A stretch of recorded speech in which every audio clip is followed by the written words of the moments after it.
का जो है कन्वर्सिंग करने की जरूरत नहीं पड़ रही है। राहुल जी तेजस्वी भी बिहार में उन्हीं उठते बैठते सोते हर जगह पे मोदी जी मोदी जी मोदी। भाई एडवर्टाइजमेंट की जरूरत नहीं पड़ रही, कोई जरूरत नहीं। अपोजिशन ही उनकी एडवर्टाइज कर रही है। उनकी जिंदगी का लानत है। अच्छा, जो भाई को नहीं समेट सका, हाँ। एक ब्लड से एक माँ से पैदा हुआ, अच्छा, वो जो बहन को नहीं समेट सका, क्या संविधान का बिल फाड़ देंगे वो। यही सब बचकानी बातें जो है उनको रिएक्शन करती हैं और रिएक्शन कर रही हैं। देखो ये है तुष्टीकरण, ये तुष्टीकरण है। और इसका बम्बू ना दो बम्बू पे खड़ा है इनका तंबू। अच्छा। एक तुष्टीकरण पे और दूसरा जातिवाद पे है। अच्छा। तो जो MY समीकरण जिसको बोलते हैं, तो जो Y समीकरण है ना वो इस बार बिखरने जा रहा है। अच्छा। कारण क्या है, जो यदुवंशी भी है ना उनका भी इसके ऊपर से भरोसा उठ गया है। अच्छा। क्योंकि जो है ये जिस तरीके से तुष्टीकरण कर रहे हैं ना, तो उससे इनका भरोसा उठ गया। अच्छा। जहाँ तक रही M फैक्टर की बात में, तो वहाँ पे असउद्दीन ओवैसी भी आगे दमदार, उन्होंने अपनी उपस्थिति दर्ज कर दी। अच्छा। यही तो इनका पतन का कारण है। कांग्रेस जो है ना इस चीज को समझ नहीं पा रही। 1984 में इंदिरा गांधी की उसकी लहर में जो है ये वोट आ गया। उसके बाद से जो है ना ये अभी तक भी जो अपने दम पे 200 से ज्यादा सीटें नहीं ले पाए हैं। अच्छा। तो इनका कारण क्या है, ये तुष्टीकरण है। अच्छा। ये इनको समझ में नहीं आ रहा है। इनकी बातों से ऐसा लगता है जैसे इनको जो है सनातन के वोट चाहिए ही नहीं है। अच्छा। इनको ये लगता है कि भाई उनके वोट मिल जाए और बाकी सनातन जो है जातियों में बिखेर देंगे। अच्छा। और वोट ले लेंगे। जी चाचा, क्या नाम है आपका? हमारा नाम वीरेंद्र सिंह है। अच्छा चाचा, बिहार चुनाव में क्या माहौल लग रहा है आपको इस बार? बिहार चुनाव में एनडीए। एनडीए? जी जी। कैसे, मतलब क्या एनडीए का क्या माहौल लग रहा है, मतलब क्यों लग रहा है? राहुल जी और तेजस्वी जी। हो सकता है तेजस्वी अकेले होते तो राजनीति बहुत अच्छी होती वहाँ की, लेकिन राहुल जी जहाँ जहाँ उनकी हालात भस्मासुर की तरह है, जिसके ऊपर हाथ रखेंगे। तेजस्वी अगर अकेले बिहार में चुनाव लड़ते तो अच्छी फाइट करते हैं बीजेपी को बहुत, लेकिन अब वो खिचड़ी जो बीजेपी को सेट कर रहा था अपना, वो सब सिस्टम अपना सेट कर दिया है। लेकिन राहुल गांधी तो जो है कहीं ना कहीं अब मैदान से जो है नजर ही नहीं आ पा रहे। तो वही तो हम भी कह रहे हैं, राहुल जी ने मैदान से क्या, वो कहीं से नजर नहीं आएगी। ऐसा क्यों? क्योंकि हिंदुस्तान की संस्कृति ऐसी है। अच्छा। इंसान 8 फीट का हो लेकिन बाणी अच्छी नहीं तो सब व्यर्थ है। अच्छा। अपनी भाषा से किसी भी स्टेज पे अगर सही स्टेटमेंट, सरकार का विरोध करिए लेकिन कोई तथ्य रख के, अच्छा, कि इन्होंने ऐसा किया है। अच्छा। झूठी अफवाह है, किसी के खिलाफ मत फैलाइए। मोदी ने जो काम किया उसकी निंदा मत करिए, जो नहीं किया उसकी निंदा करिए। हर आम पब्लिक पसंद करेगा कि राहुल जी ने अच्छा कहा।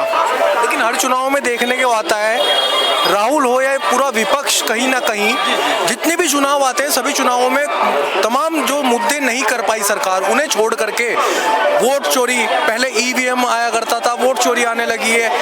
कोई भी जनता के मुद्दे कौन उठाएगा जब विपक्ष नहीं उठाएगा? तो वोट चोरी कोई मुद्दा नहीं है, विपक्ष उठाना था। किसानों का मुद्दा उठाते और जमीनी स्तर से उठाते हैं। केवल टीवी पे, स्टेज पे किसान कहाँ पे हैं? गाँव में हैं। चाहे एक कमेटी गठित करिए आप पार्टियों की तरफ से कि जो विकास तुम्हारे यहाँ नहीं हुआ है, किसानों को जो तकलीफें हैं हर जगह पे, इनके ऑफिस हैं, चाहे कांग्रेस हो चाहे बीजेपी हो, अपने मुद्दे वहाँ ले जाकर रखते हैं। पब्लिक क्यों ना साथ होती। लेकिन अभी देखिए तेजस्वी यादव ने एक बयान दिया है कि अगर हमारी सरकार बनती है, बड़े मंच से कहा है कि हम जो वक्फ जो संशोधन बिल है उसको फाड़ के कूड़ेदान में फेंक देंगे। उनकी जिंदगी का लानत है। अच्छा। जो भाई को नहीं समेट सका, एक ब्लड से एक माँ से पैदा हुआ। अच्छा। वो जो बहन को नहीं समेट सका, क्या संविधान का बिल फाड़ देंगे वो। यही सब बचकानी बातें जो है उनको रिएक्शन करती हैं और रिएक्शन कर रही हैं। नहीं देखिए, इस प्रकार से जो है तुष्टीकरण की राजनीति कही जाएगी ये, जो आप एक भारत की जो संसद में एक बिल पास हुआ, उस बिल को जो है इस प्रकार की बात कह रहे हैं कि हम अगर हमारी सरकार आ जाएगी तो हम फाड़ के फेंक देंगे, मतलब ये कहाँ तक के उचित है? राहुल जी ने फाड़ी फेंका था, उसका रिएक्शन क्या हुआ? अच्छा, 2019 का अच्छा रिएक्शन हुआ है।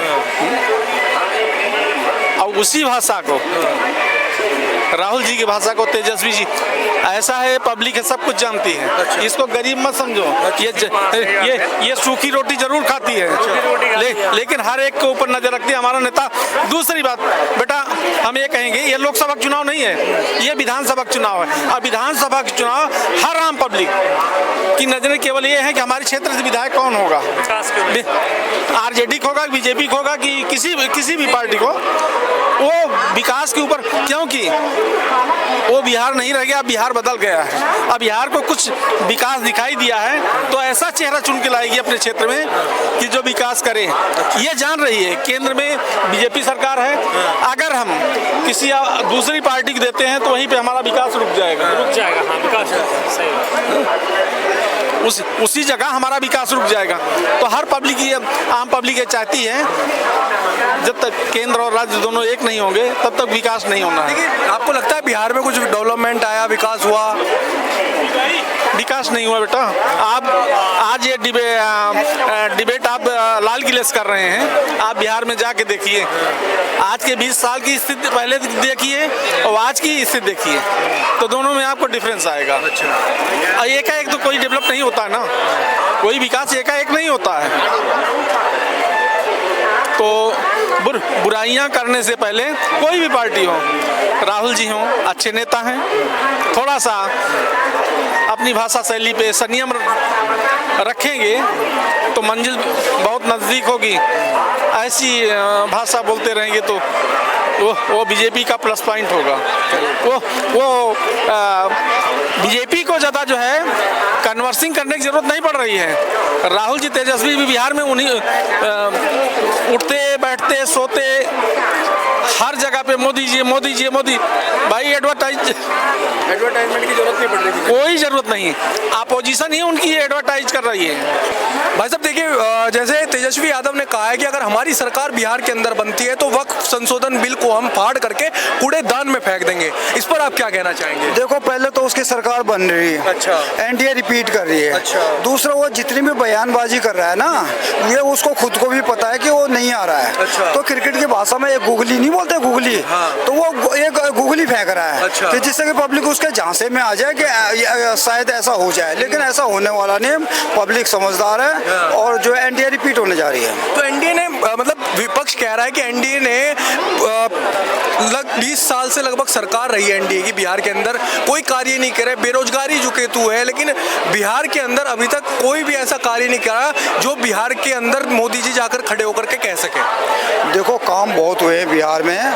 सबसे बड़ी चीज तो ये है, जो विपक्ष है ना, खासकर मेन करके आरजेडी, उसके शासन को जब लोग याद करते हैं ना, तो उनको दिखाई देता अराजकता, अच्छा, उनको दिखाई देता है कि वो जो है एक मतलब गुंडागर्दी का माहौल, एक जो है मतलब इस तरीके का कोई शासन था, अच्छा, भ्रष्टाचार था, मतलब इसलिए जो विपक्ष के पास कोई मुद्दा रहा नहीं, अच्छा, वो भ्रष्टाचार पे लड़ नहीं सकते, क्योंकि पूरा परिवार जो आरजेडी का वो भ्रष्टाचार के उसमें बेल पे है। अच्छा, दूसरा, शिक्षा के ऊपर भी नहीं बोल सकते, क्योंकि वो 9वीं फेल को जो मुख्यमंत्री के तौर पे प्रोजेक्ट कर रहे हैं, अच्छा, तो शिक्षा का भी वो मतलब मैं नहीं समझता कि उसको शिक्षा के बारे में कुछ बोलना चाहिए। रही बात सिक्योरिटी की, सिक्योरिटी उसके मामले में बड़ा जो है वो गुंडागर्दी का माहौल रहा है, तो एनडीए जो है वहाँ रिपीट होने जा रही है। और दूसरा जो है ये तेजस्वी के मुझे कोई चांस नजर नहीं आ रहे हैं। लेकिन तेजस्वी जिस प्रकार की राजनीति कर रहे हैं, कह रहे हैं वक्त संशोधन बिल को हम फाड़ के फेंक देंगे, लगता है ये किस प्रकार की राजनीति दर्शाता है? रोजगार पे, विकास पे, अन्य चीजों पर भी तो चुनाव लड़े जा सकते हैं। देखो, ये है तुष्टीकरण, ये तुष्टीकरण है और इसका बम्बू ना दो बम्बू पे खड़ा है इनका तंबू। एक तुष्टीकरण पे और दूसरा जातिवाद पे। तो जो MY समीकरण जिसको बोलते हैं, तो जो Y समीकरण है ना वो इस बार बिखरने जा रहा है। कारण क्या है, जो यदुवंशी भी है ना उनका भी उसके ऊपर से भरोसा उठ गया है, क्योंकि जो है ये जिस तरीके से तुष्टीकरण कर रहे हैं ना तो उससे इनका भरोसा उठ गया। जहाँ तक रही M फैक्टर की बात में, तो वहाँ पे असदुद्दीन ओवैसी भी आगे दमदार, उन्होंने अपनी उपस्थिति दर्ज कर दी। तो जो है मुझे नहीं लगता कि जो है RJD के आने के चांस है। RJD का लगता नहीं आपको चांस है, लेकिन जिस प्रकार वहाँ पर अब की बार एक और नेता आए हैं, इससे कहीं ना कहीं कहा जा रहा है बीजेपी को जो है झटका लगेगा। प्रशांत किशोर अब की बार बीजेपी को झटका दे पाएंगे, लगता है आपको? देखो, प्रशांत किशोर के को 5 से 10% वोट मिलेंगे। वो जो वोट मिलेंगे ना वो दोनों के काटेंगे। वो शुरू में तो ऐसा लग रहा था कि जो है ये कुछ अलग ही राजनीति वाला आ गया। जिस तरीके से हमको केजरीवाल आए थे ना, तो केजरीवाल जी को समझने में हमको 10 साल लग गए थे कि उनके तुष्टीकरण की नीति को समझने में। लेकिन इस 6 महीने में इसने अपने को एक्सपोज कर दिया। अभी आपने हाल में एक वीडियो देखा होगा जिसमें वो टीका मिटाते हुए और प्रसाद को जो वो गिराते हुए जैसे दिखाई दे रहे हैं। तो ये सब ये दर्शाता है कि ये आदमी जो है अभी से जो अगर इस तरीके का तुष्टीकरण कर रहा है तो ये आगे जाकर ये जो है मतलब जो है ये भी उसी नाव पे सवार हो गया जिसपे और विपक्षी दल है। और इनमें जो है ना अल्पसंख्यकों के वोटों को लेकर खींचतान है और यही खींचतान इनको भारी पड़ेगी और एनडीए रिपीट करेगी। लेकिन क्या आज हिंदुओं की अगर सनातन को गाली देता है कोई, सनातन की पहचान छिपा करके मुसलमानों को लेकर के फ्रंट में आता है, तो क्या वही नेता बन पाएगा? देखो, यही तो इनका पतन का कारण है। कांग्रेस जो है ना इस चीज को समझ नहीं पा रही। 1984 में इंदिरा गांधी की उसकी लहर में जो है ये वोट आ गया। उसके बाद से जो है ना ये अभी तक भी जो अपने दम पे 200 से ज्यादा सीटें नहीं ले पाए हैं। तो इनका कारण क्या है? ये तुष्टीकरण है। ये इनको समझ में नहीं आ रहा है। इनको इनकी बातों से ऐसा लगता है जैसे इनको जो है सनातन के वोट चाहिए ही नहीं है। इनको खाली इनको ये लगता है कि भाई उनके वोट मिल जाए और बाकी सनातन जो है जातियों में बिखेर देंगे और वोट ले लेंगे। लेकिन अभी जो सनातन में भी एक जागरूकता आ रही है।